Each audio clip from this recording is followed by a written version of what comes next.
Dear students, இன்னைக்கு 12th General Mathsல 6th chapter Vector Algebraல Given Vectors Co-Player Students, இன்னைக்கு நம்ம 11th Business Mathsல ஒரு matrix சிங்குலரா இல்லையா அப்படின்னு எப்படி கண்டுபிடிக்கிறது அப்படிங்கிற ஒரு 2 mark சம்மா பார்க்க போகிறோம்.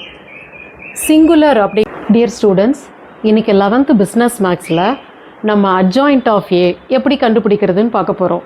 டெய்லி ஒவ்வொரு 2 mark பார்த்துட்ருக்குறோம்.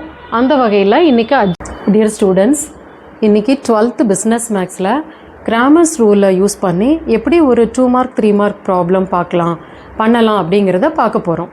அதுக்குரிய ஃபார்முலா கிராமர்ஸ் ரூலுடைய. டியர் ஸ்டூடெண்ட்ஸ், இன்றைக்கி நம்ம 11th பிஸ்னஸ் மேக்ஸில் ஒரு ஜென்ரல் செகண்ட் டிகிரி ஈக்குவேஷன் ஒரு பேர் ஆஃப் ஸ்ட்ரெயிட் லைன்ஸை ரெப்ரசன்ட் பண்ணுறதுக்கான கண்டிஷனை பார்க்க போகிறோம்.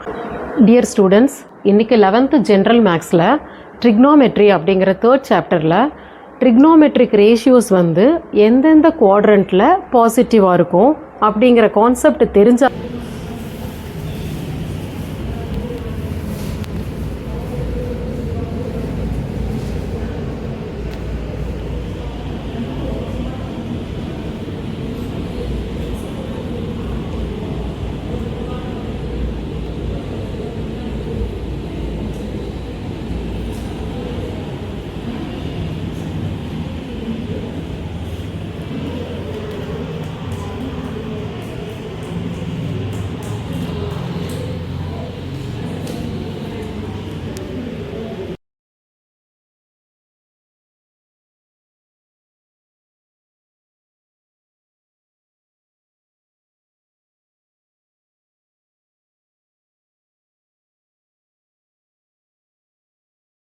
sin beta அப்படிங்கிற ஃபார்முலாவை எப்படி டிரைவ் பண்ணுறது அப்படிங்கிறத பார்க்க போகிறோம்.